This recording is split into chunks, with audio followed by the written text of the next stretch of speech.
So I was arguing with another secularist on the American foundation, the identity of the country.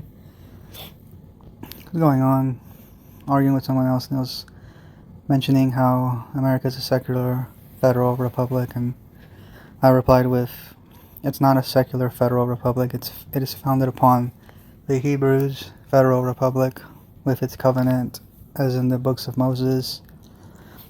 Of course, I'm talking about like with the Christian interpretation because of Jesus, how he interprets the law. And he replied to me and he said, the Hebrews had no central government before Saul, and then Israel became a monarchy, starting with Saul, and then it was broken into two pieces, Northern Kingdom and Judea. Israel was a theocracy ruled by the religious scholars. None of that resembles the American Federal Republic in any way, which has no official state religion and is not a theocracy. Religion and morality are necessary for the maintenance of a republic, but that is not what the Hebrews had. And then, where am I? He's arguing with two people, and I said, it does resemble the American Republic. They're a covenant people, similar to the early colonies, since covenantalism is from the scriptures, which came from the Hebrew tradition. That is how the colonies identified themselves, similar to the 12 tribes of Israel. The American Republican book is the Bible, as they quoted mainly from the books of Moses for the inspiration of our government and its federalism. And then he replied with, he was telling me, he says, American Christianity diametrically opposed to European Christianity. They are not the same, as see below. I don't see his other comment, but I replied with, yes, that is a Christian monarchy. Ours, since it isn't grounded upon an establishment of the Christian religion, which is predominantly monarchian, or any church meaning a denomination of the religion. However, it is grounded upon the general principles of Christianity. It doesn't concern itself with religious dogmas and theology. American Christianity is its own unique Christianity. The American founders disagree. Its secularism isn't against the established religion of Christianity, but is beneficial to the religion, which is the whole point of not respecting the establishments of its religion to avoid bitter rivalry and controversies in the federal government over one's Christian religion. The founders agreed the nation is founded by the same God, who is the God of Israel. Just read Washington speaking to the Hebrew people in America and Jefferson's second inaugural address. None of them believe in the myth of godless secularism. And I continued with, the Bible contains the most profound, this is a quote from John Adams to Benjamin Rush.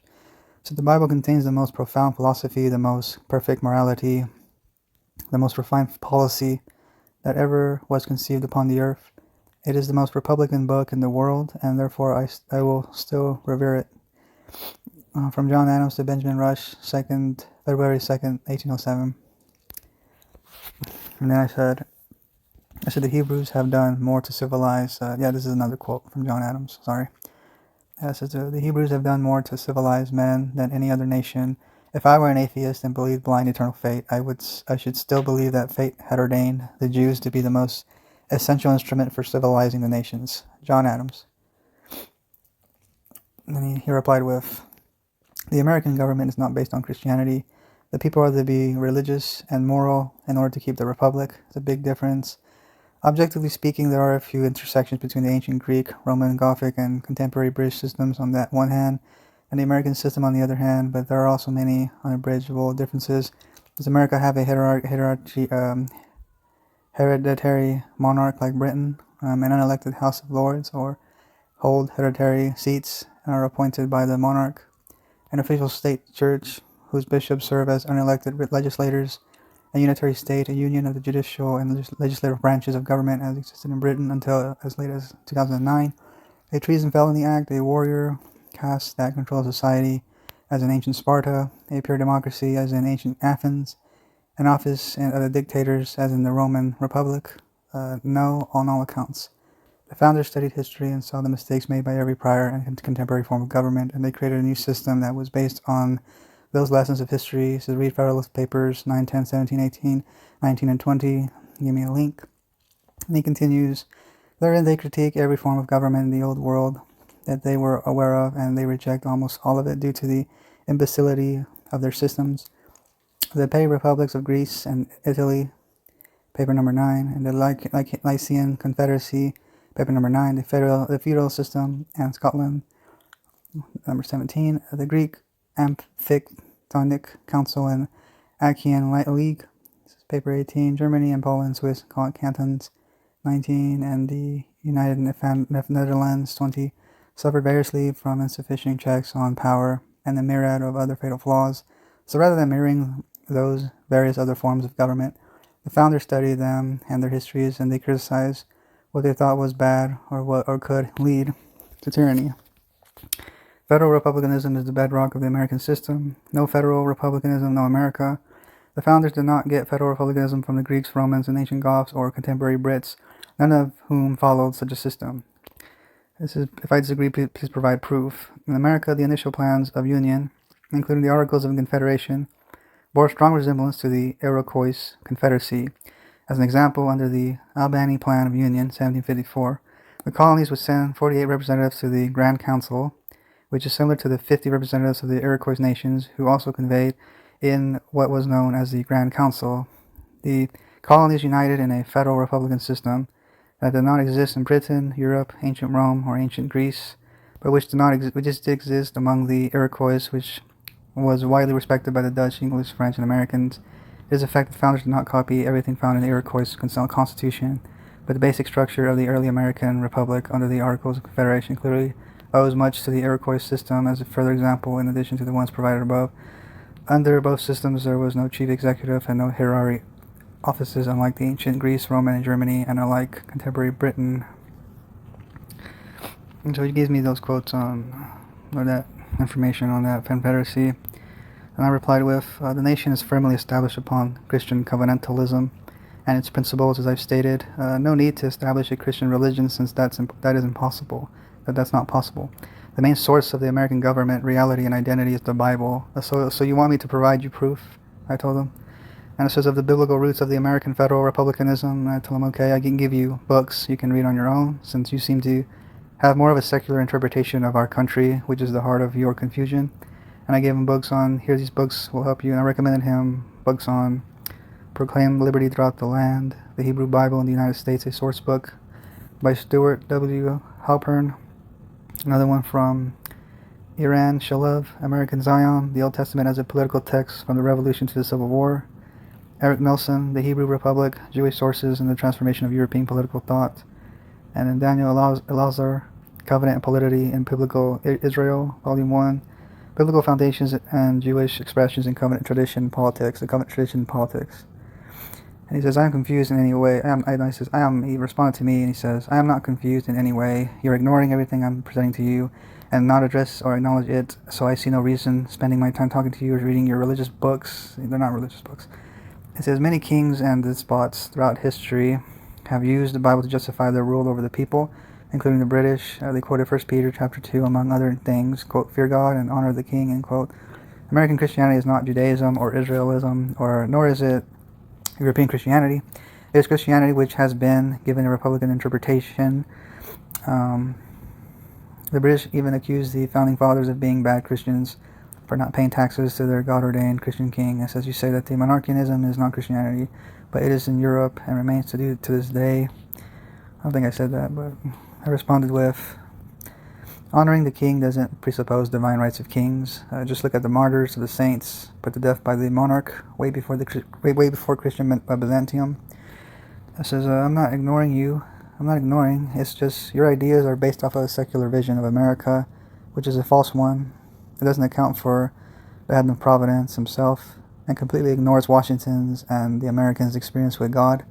Nowhere will you find the confederacy of that what you just stated. What he's talking about, the Iroquois Confederacy, how America is not built on that. It said you stated the confederacy that you've stated as the actual inspiration of our government, even though I quoted you John Adams, right, that quote from John Adams about the Bible being the most Republican book. And then Washington Jefferson certainly do affirm the founding identity of the country, which further solidifies its identity as the American Israel of God, the American Zion, is grounded in Christian theology. Yeah, because this guy says that America It's not. It's what he said. He says, American Christianity is not Judaism or Israelism, nor is it European Christianity. I said, no, Doug, it's like it's unique in its own way. Like, let me see, because the general principles of Christianity ties into Christian covenantalism, which is based upon the Bible.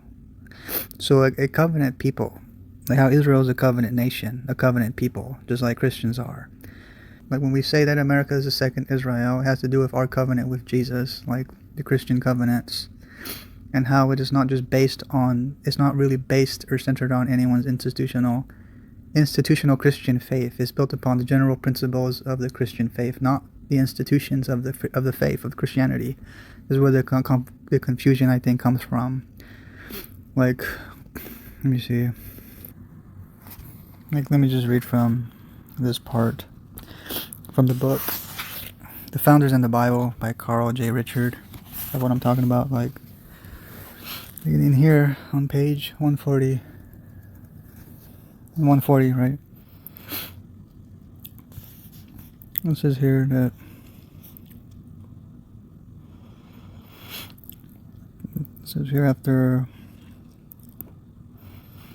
after 11 years later, when George Washington was inaugurated as the first president of the United States, he placed his hand on the Bible that was open to Genesis 49, which concerns Jacob's prophecy regarding the tribes founded by his 12 sons. In this way, Washington designated the United States as the new Israel, and in a 1790 letter to the Jewish community in Savannah, Washington explicitly connected the American mission to that of Israel. He explicitly connected the American mission to that of Israel, both operating under the same God, saying, quote, "May the same wonder-working deity who long since, delivering the Hebrews from their Egyptian oppressors, planted them in the promised land, whose providential agency has lately been conspicuous in establishing these United States as an independent nation, continue to water them with the dews of heaven, and to make the inhabitants of every denomination participate in the temporal and spiritual blessings of that people whose God is Jehovah," end quote. Now Jefferson also says something similar, right? He's talking about other people that share the same view. Let me see if it says is Thomas Jefferson. Yeah, and Jefferson's second inaugural address, 1805, Jefferson's declaration declared, it says, quote, "I shall need the favor of that being in whose hands we are, who led our forefathers as Israel of old from their native land, and planted them in a land flowing with all the necessaries comforts of life, who has covered our infancy with his providence, and our ripper years with his wisdom and power. And to those goodness I ask you to join me in the supplications that he will so enlighten the minds of your servants, guide their counsels, and prosper their measures, that whatsoever they shall do shall result in your good, and secure the peace, friendship, and approbation of all nations." And so when I read stuff like that, right, and how that ties into Christian theology, right, having to do with Jesus, how he is the Adam of God, the Israel of God, how my son whom I've called out of Egypt, right, and how Washington and the Patriots having the experiences with divine providence, and how this is even before all this. Like, what is it, when the colonies are first established, the Mayflower Compact, the Plymouth, right, all the 13 colonies were basically Christian, having their covenants like constitutions, and yet this guy's over here talking about that how we're based on the Iroquois Confederacy, and yet no, our understanding comes from the Hebrews. It's like way before the Iroquois Confederacy. I was rooted in biblical thought. And the fact that our own founders are saying these things, that confirms it's more than just a Christian nation that it confirms that it's more than just a Christian nation with a bunch of Christians on this land.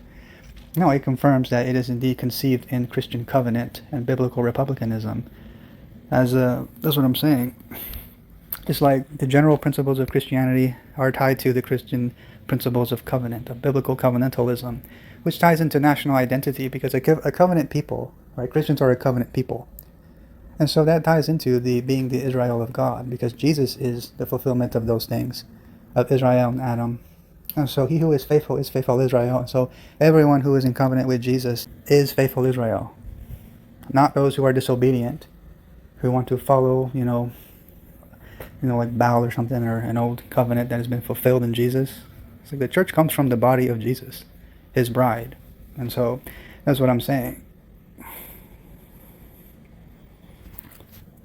True Israel are children of God. And so that's what I'm saying. That's like, it has nothing to do with secularism, the separation of church and state, how Congress shall make no law respecting an establishment of religion, nor prohibiting the expressions thereof. As I was telling him as well, I was not founded upon any particular institution of Christianity, the religion of Christianity, right? The institution, that is, but it is certainly founded upon the established religion of Christianity and its principles, which have to do with the constitutionalism and the covenantalism, the federalism of like what they read from the books of Moses, how they see the republican form of government in those books, because they weren't always a monarchy. And so that's what I'm saying. Like, it is firmly established and conceived in godly liberty, godly enlightenment, godly covenant, godly patriotism. What else? So yeah, that would basically be the American faith, like the foundation of American Christianity, technically, is a unique form. So basically the early tradition of Christianity, or I'm sorry, of America, right? It's obviously those very things that I just said. Yet he thinks it's just about money, like the founders were, like, he had a very economical interpretation of America, that our founders were just a bunch of rich, greedy white men, right? That's what happens when you listen to secular people who do not acknowledge the godly heritage or the divine providential understanding. They have absolutely no understanding of what our founders are doing, because they don't pray. They don't pray at all, as if God is not there. No, God is always there. So that's why I say that patriotism as well it should be seen as a holy cause, similar to, basically analogous to our sainthood, because it's not easy. It's not an easy path of the Christian faith and patriotic faith. It's not easy, right? Like, look at Washington's experiences. Basically, the cause of America should not exist, right? It cannot be reproduced, replicated, and shouldn't have been successful. Should have failed. But it is God and His providence that have favored us, the patriots, for our cause, and that's how we overcome. We don't overcome because we're so rich, smart, and lucky. That is not, if I could say, American orthodoxy, right? Because I'm all about the correct interpretation of this country. And so, no, you can't have it both ways about, oh, it's a secular nation built on these absurd definitions of freedom and liberty, and everyone can do as they please. No, it's not true. It comes with its reality, its government, its identity is based on the biblical understanding. So none of it is due to human enlightenment. No, I don't see the humanist or the French revolutionaries having these kind of ideas. So where do they come from? From divine inspiration, divine enlightenment? So anyway, that's all I'm going to say. That's all I responded basically with that guy. So if you like my videos, please like and subscribe. Thank you, and God bless.